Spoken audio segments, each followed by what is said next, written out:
আমি কোনো ঝামেলা চাই না। This is one way road. তোমাদের গাড়িটা রং সাইডে আছে, তোমরা গাড়িটা পিছাও।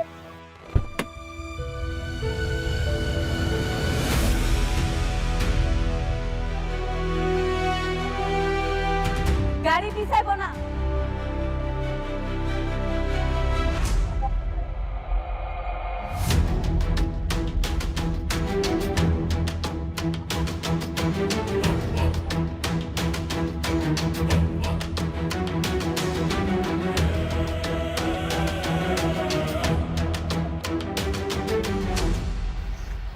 ও তুমি, পিঁপড়ার দেখি পাখা গজিয়েছে। পিঁপড়ার না, এই মেঘলার পাখা অনেক আগেই গজাইছে, সেটা আপনি দেখতে পান। ন্যূনতম পড়াশোনাটুকু তো করনি। কোনটা ওয়ান ওয়ে রোড কোনটা টু ওয়ে রোড সেটাও হয়তো জানো না। তোমার গাড়িটা রং সাইড আছে, তুমি গাড়িটা পিছাও। রাস্তা যেটাই হোক, আমি একবার কইলাম না আমার গাড়ি এক পাও পিছাইব না, এটাই আমার শেষ কথা। নতুন নতুন গাড়িতে চড়ে কি অহংকার বেড়ে গেছে?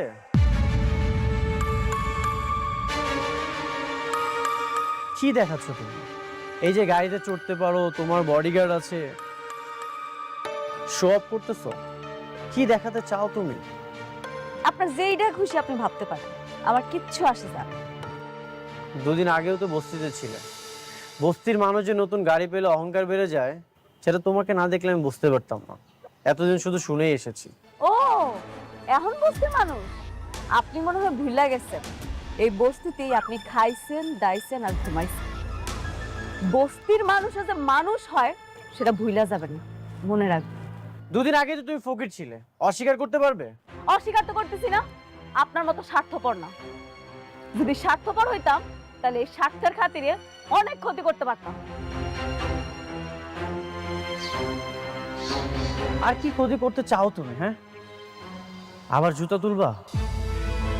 এখন তুমি আমাকে জুতা দিয়ে মারবা? তুমি আমার এইখানটাতে আঘাত দিয়েছো, তুমি ভুলে যেও না তুমি আমার ওয়াইফ। আর যদি উল্টাপাল্টা কিছু করো, আমি কিন্তু বাধ্য হবো তোমাকে ডিভোর্স দিতে।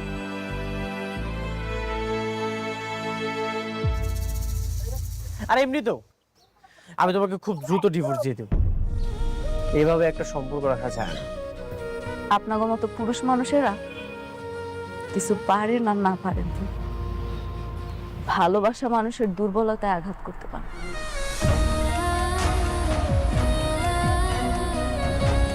একটা মেয়ে কখনোই তার সংসার ভাঙতেছে না, তার সংসার গড়তেছে। এত কিছুর পরেও আমি মুখ বুঝে সব কিছু চুপচাপ সহ্য করছি। আপনি ঠিকই কইছেন মিস্টার অনিক, আপনি সবসময় ঠিক ছিলেন, আমি ভুল ছিলাম, আমি অহংকার। আপনার রাস্তায় কাটা হয়ে দাঁড়াইছি তো, এই কাটা সইরা গেল, চলে দেখছি। আপনার রাস্তায় আপনি যান, চলেন আপনারা।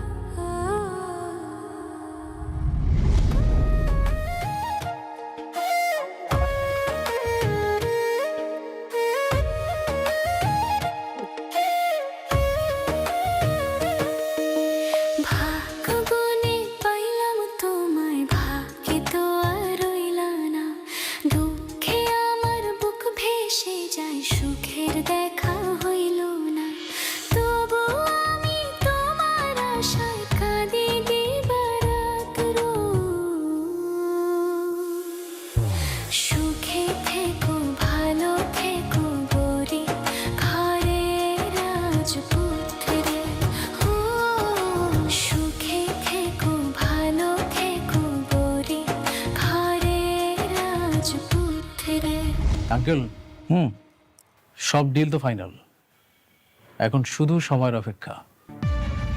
কাজ করবো আর টাকা কামাবো। এবার আমি 100 কোটি টাকার মালিক হব। বাহ,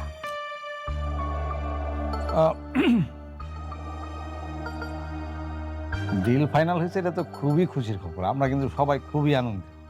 মানে হয়েছে কি, আমি বলছিলাম যে এই কাজটা শুরু করার আগে শুভ কাজটা যদি সেরা ফেলাইতে, মানে যে তোমাদের বিবাহটা যদি ঠিক করে ফেলতে। আরে রাখেন তো আপনার বিয়ে। আপনারা সব সময় শুধু বিয়ে বিয়ে করেন।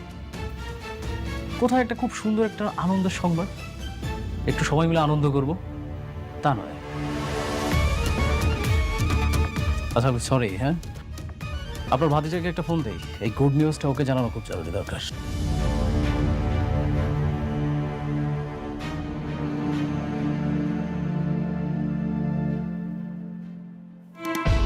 তুই আমাকে কেন কল করেছিস? কে বন্ধুকে অভিনন্দন জানাবি না? আমি তো শালিমা গ্রুপ অফ ইন্ডাস্ট্রিজের প্রজেক্টটা পেয়ে গেছি। কি মিষ্টি খাবি না? মিষ্টি নিয়ে আসবো তোর জন্য। কেন কল করেছিস সেটা বল। কেন কল করেছি জানিস না? তোর বউ সেই প্রজেক্টটা তোকে না দিয়ে আমাকে দিল। একটা জিনিস কি জানিস, তোর বউ না তোর ভালো চায় না। এই বিষয়টা না আমার কাছে কেন কত যে আনন্দ লাগতেছে। আনন্দ হচ্ছে, এই আনন্দের অবশ্যই একদিন আমি জবাব দেব। শোন, তুই আমার একটা চুলও ছিটতে পারবি না। যদি ছিটতে পারিস তাহলে ছিড়িস। তুই দেখবি একদিন আমি অনেক টাকার মালিক হব, কোটি কোটি টাকার মালিক। তখন তোর বড় লোক শ্বশুর আছে না, তোর বড় লোক শ্বশুরের থেকেও আমার একটা বড় কোম্পানি থাকবে, আর তুই আস্তে আস্তে ধ্বংস হয়ে যাবে। ঠিক আছে, আমিও দেখতে চাই তুই আমার কি করিস। তোদের সবাইকে আমি একে একে জবাব দেব, কেউ রেহাই পাবি না। আমি অপেক্ষায় থাকলাম তোর কল্পিত সময়ের, দেখবো তুই কি করতে পারিস। ওকে, গুড বাই, টাটা বন্ধু, ভালো থাকিস।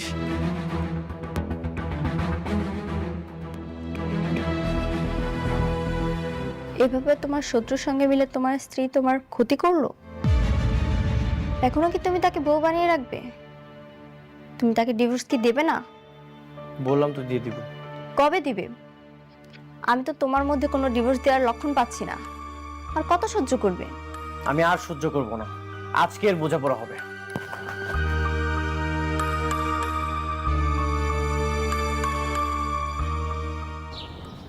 মেঘলা, মেঘলা, মেঘলা বাইরে আসো। মেঘলা, কিছু বাবা? মেঘলা কোথায়? ওকে ডাকেন, ওর সাথে আমার বোঝাপড়া আছে। মেঘলা, আমি এখানে। কি বোঝাপড়া আছে কম? আমার জীবনের সবচেয়ে বড় ভুল কি জানো? আমার জীবনের সবচেয়ে বড় ভুল হচ্ছে তোমার মতো একটা মেয়েকে বিয়ে করা। এটা আমারও ভুল। তোমার মতো কোটিপতির বিয়া কইরা আমি আমার জীবনটা শেষ করে ফেলাইছি। তোমার তো সৌভাগ্য যে আমি তোমাকে বিয়ে করেছি। আর এই যে আপনারা একটা অকৃতজ্ঞ। অকৃতজ্ঞ আমরা? কি করছি আমরা? আর তুমি আমাকে জন্য কি করছো? 7 তালা কি দালান বাইন্দা দিছ? আর এই দালানে আমরা শুয়ে বসে আরাম করি, দাসী বান্দিকে কাম করে, তাই তো? কি বললেন? আমি আপনাদের জন্য কি করেছি, কি করি নাই সেইটা বলেন। বাবারে, আমরা জানতাম না তুমি কোটিপতি, আর এটা যাই না আমাকে মেয়েরে তোমার কাছে বিয়া দেই নাই। শোনো, টাকা পয়সা দিয়া সবকিছু হয় না, সবকিছুর মাপকাঠি না। ও আচ্ছা, এখন টাকা দিয়ে কোনো কিছু মাপকাঠি হয় না। এই যে আপনারা আমাকে ধ্বংস করার প্ল্যানিং করেছেন। প্ল্যান? কি গাব্বা? শোনো, তোমারে নিয়ে যে প্ল্যান করমু এই সময় আমগো নাই। সেই সময় আমাকে নিয়ে কেন থাকবে? এখন তো তোমার সব সময় নাইট ক্লাবের সেই রং বেরঙের মানুষদেরকে নিয়ে। এখন তো তোমার চলাফেরা বড় বড় অফিসার, বড় বড় পোস্টে যারা আছে তাদের সাথে। অনেক সামলা কথা কও। আমার বস্তিতে আইয়া তুমি আমারে অপমান করবা? তোমারে আমি সাইডা দেবো? এমন মাইয়া আমি না। তুমি নষ্টামি করে বেড়াবা আর আমি তোমাকে নিয়ে কিচ্ছু বলবো না, এটা তুমি কল্পনা করলে কিভাবে? আমি তোমাকে আজকে ফাইনাল ডিসিশন জানাতে এসেছি। ফাইনাল ডিসিশন আমি জানিয়ে দিই। ডিসিশন? কি কি ডিসিশন তুমি দিতে চাও শুনি? আমি তোমাকে ডিভোর্স দিতে চাই। আমি তোমাকে ডিভোর্স দিয়ে আমার ভুল থেকে আমি মুক্তি পেতে চাই।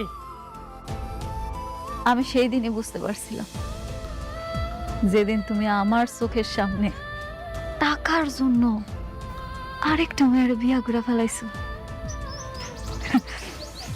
আমি তোমার সেই দিনই মুক্তি করে দিছি। এইভাবে না, আমার অফিসিয়াল ভাবে মুক্তি চাই। আমাদের যে কাজে বিয়ে পড়িয়েছিল তাকে বলেন সব ডিভোর্সের পেপার রেডি করতে। আমি আপনাদের সাথে কোনো সম্পর্কই রাখতে চাই না। আমাকে ধ্বংস করার জন্য নিজের ইজ্জতটা ব্যবহার না করলেও পারতে। তুমি যে এতটা খারাপ সেটা আমি কখনোই কল্পনা করিনি।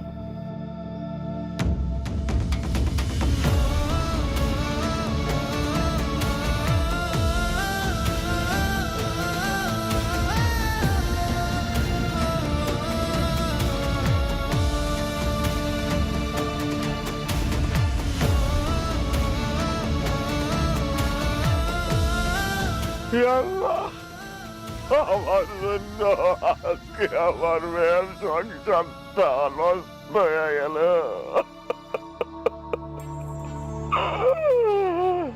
এই জন্য আমি দায়ী। আমার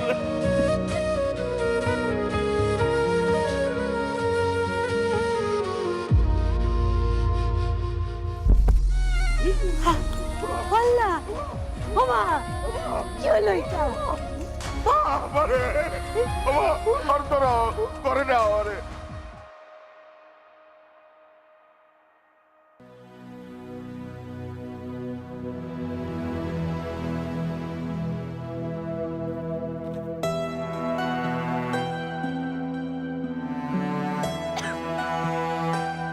আপনার বমি বমি ভাব হয়?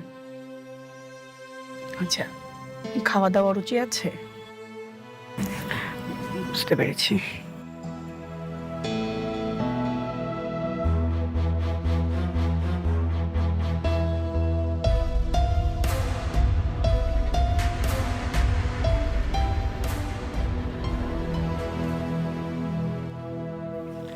আপনার স্বামীকে খবর দেন, খুশির সংবাদ আছে।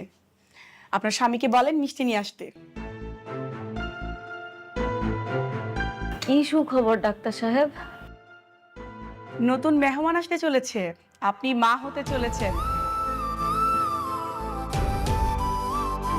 বাচ্চার বাবাকে বলেন মিষ্টি নিয়ে আসতে, মিষ্টি নিয়ে তারপর বাড়িতে যাবেন।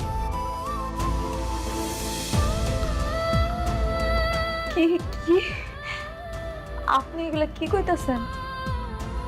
আমি আমি গর্ভবতী? আব্বা,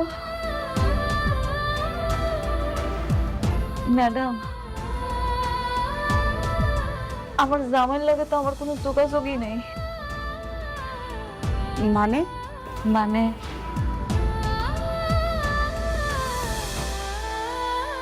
আমার জামাই আরেকটা বিয়ে করছে, এখন সে আমার ডিভোর্স দিতে চায়। তাহলে তাহলে আমার সন্তানের এখন কি হইব?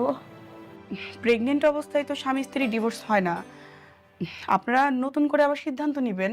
কিন্তু ওর জামাই তো ওর সাথে থাকে না, যে নতুন বিয়ে করছে সেই জায়গায় ওর জামাই থাকে, ওর নামই শুনতে পারে না। আপনার মেয়ে তো প্রেগনেন্ট, এটা আপনারা আগে জানতেন না, এখন যেহেতু জেনেছেন আবার নতুন করে সিদ্ধান্ত নেবেন, চিন্তা করবেন কিভাবে কি করবেন। না, সিদ্ধান্ত নেওয়ার আর কিছু নাই। আমার জামাইও চায়, আমিও চাই আমাকে ডিভোর্সটা হোক। কিন্তু প্রেগনেন্ট অবস্থায় তো ডিভোর্স হয় না, দেশের তো আইন কানুনের একটা ব্যাপার আছে, ওইটা তো মানতে হবে।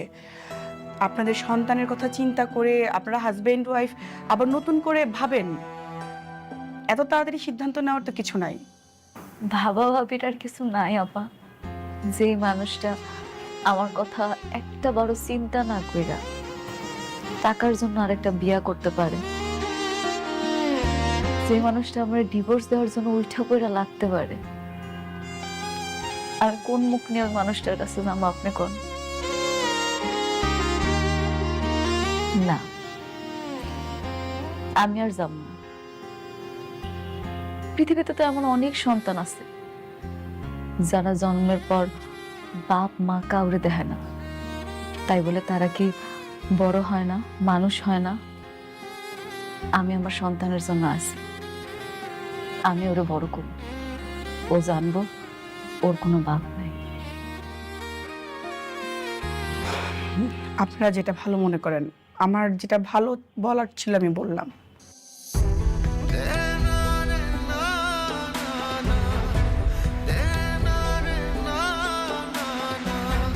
ঠিক আছে ডাক্তার আপা, আসি। আব্বা চলো।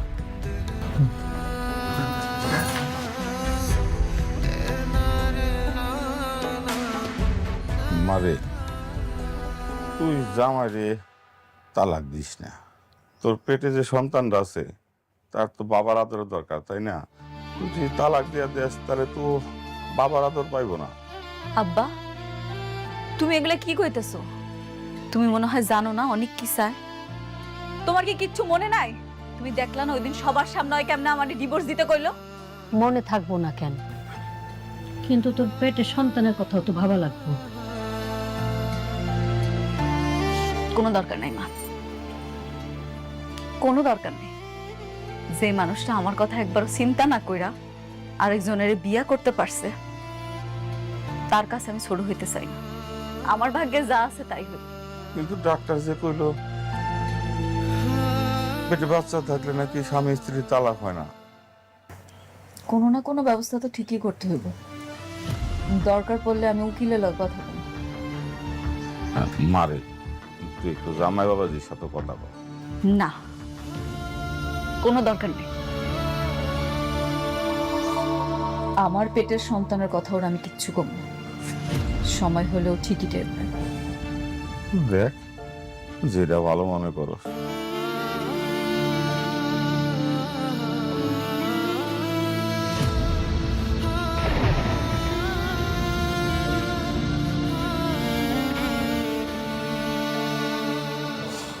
এখন আর কোনো সমস্যা নেই, লোনটাও হয়ে গেছে, শালিমা গ্রুপের সাথে চুক্তিটাও হয়ে গেছে।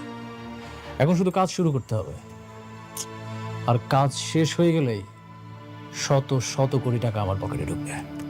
এটা ভেবে যে কি আনন্দ লাগছে। সবই ঠিক আছে, কিন্তু আমি আশ্চর্য হইতেছি একটা বিশেষ ব্যাপার। অনেকের বউ তোমার এই কাজটা দিছে, আমি কিন্তু ভাবছিলাম যে জেদের বসে তোমার শেষ পর্যন্ত সে কাজটা দিবই না। আমি না একটা জিনিস বুঝতে পারছি না, কি? একটা বস্তির ফকির নিয়ে তার কথায় এত বড় একটা ডিল হয়ে গেল। আচ্ছা, ওই অফিসের মধ্যে ওর কাজটা কি? আরে কাজ যাই হোক, তোমার তাতে কিছু জানা দরকার নাই। তুমি কাজ পাইছো, লাভবান হইছো, তাই না? তা ঠিক বলেছেন। আমার মনে হচ্ছে কি জানেন, অনিকের সাথে জেদ করেই কিন্তু ও আমাকে কাজটা দিয়েছে, কারণ ওর সাথে তো এখন সম্পর্ক ওর শত্রুতা। অনিকের বউ ওর সাথে প্রতিশোধ নিচ্ছে। মেয়ে কামকে ভালো হইলে এলো। আচ্ছা সমস্যা কি, ওরা ওরা মারামারি করুক, আগের থেকে আমরা লাভবান।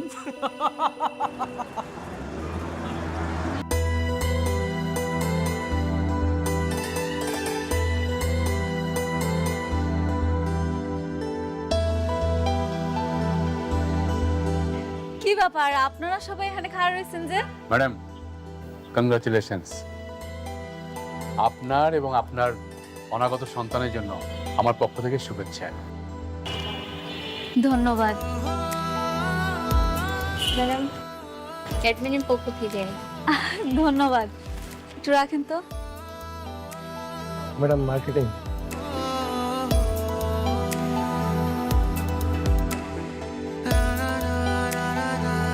ধন্যবাদ। আপনারা সবাই আমার জন্য এত কিছু করছেন, আমি খুব খুশি। ম্যাডাম, উনি হচ্ছেন আলতাফ চৌধুরী, আপনার সাথে মিটিং করার জন্য এতক্ষণ ওয়েট করছেন। আসসালামু আলাইকুম। চলেন না ভিতরে চলেন, মিটিং এ যাই। আসেন রুমে আসেন। চল আলতাফ সাহেব। আপনারা এগুলো নিচে নিয়ে যান।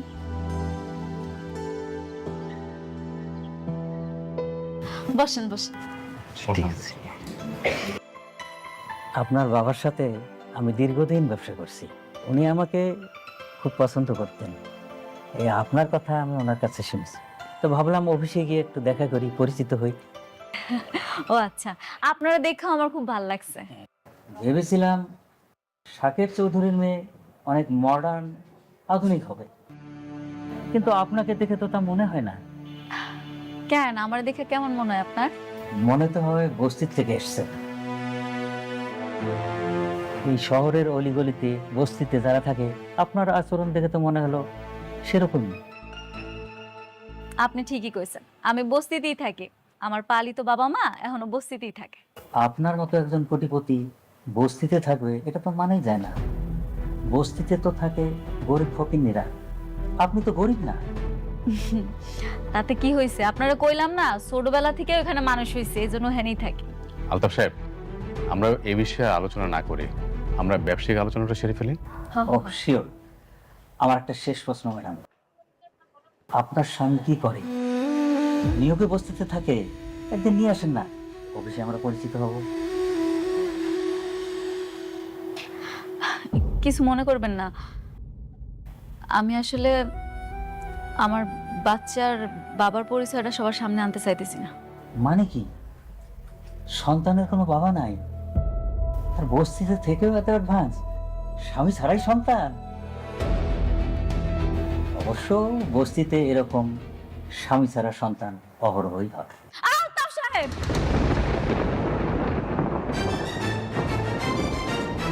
আপনি মুরব্বী মানুষ, আর তাছাড়া এই অফিসের সবচেয়ে পুরনো ক্লায়েন্ট। আপনার সাথে আমি খারাপ ব্যবহার করতে চাইতেছি না, ভালোই ভালোই বলতেছি। আপনি এখন আসতে পারেন স্যার। রিল্যাক্স, মাথা ঠান্ডা করেন। ম্যানেজার সাহেব, ম্যাডাম। আপনি উনারে এক্ষুনি এখান থেকে চলে যেতে বলেন, নাইলে কিন্তু। জি ম্যাডাম। আলতাফ সাহেব, আপনার কোনো কমন সেন্স নাই? হ্যাঁ, আপনার সাথে আমাদের সমস্ত ব্যবসা বন্ধ। যান, আপনি কিন্তু জানতে হইতে। রমজান সাহেব, বস্তি থেকে উঠে আসা একটা মেয়ের জন্য আমাকে অপমান করতেছেন, আমি কিন্তু দেখে নেব। এটা আপনার প্রাপ্য ছিল। যান, আপনি বেরিয়ে যান। আরে জি ম্যাডাম। এই ভদ্রলোকটারে অফিস থেকে বাইর করে দাও, এরপরে যাতে অফিসের ত্রিসীমানা না দেখি, ঘাট ধাক্কা দিয়ে বাইর করে দিবা। জি ম্যাডাম। এ ওঠেন। আমার হবে না ম্যাডাম, আমি এর প্রতিশোধ নেব।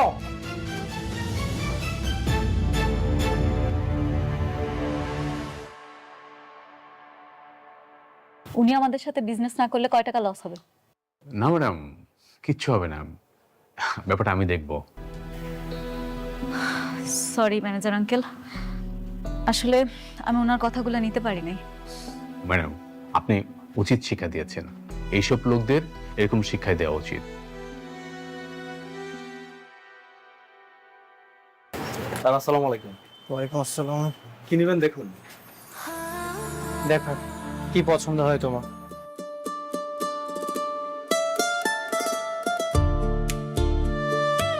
এটা কেমন লাগে? না ভালো লাগছে না, অন্য কিছু দেখো।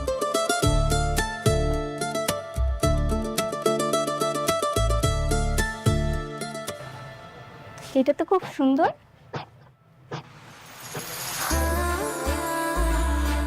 এটা তোমার পছন্দ হয়েছে? হ্যাঁ। সরি স্যার, এটা আসলে বিক্রি হয়ে গেছে। কি বলছেন বিক্রি হয়ে গেছে মানে? মাত্রই তো আমি হাতে নিলাম, হাতে থাকা অবস্থায় কিভাবে বিক্রি হয়ে গেল? আসলে স্যার, আপনার আগে একজন কাস্টমার এটা নেবেন বলে কনফার্ম করেছে। আমি এখন এটা প্যাক করব। এটা কত টাকায় সেল করেছেন? শাড়িটার দাম 2000 টাকা। 2000 টাকা? ঠিক আছে, আমি আপনাকে 10,000 টাকা দিচ্ছি। দেখেন, এটা আমার ওয়াইফ পছন্দ করেছে, যে কোনো মূল্যেই হোক এটা আমি নিতে চাই। আসলে স্যার, সবকিছু তো টাকা দিয়ে কেনা যায় না, আর তাছাড়া এটা অন্য কাস্টমার নেবেন বলে কনফার্ম করেছে। কে নিয়েছে? ওইটা আমি নিছি।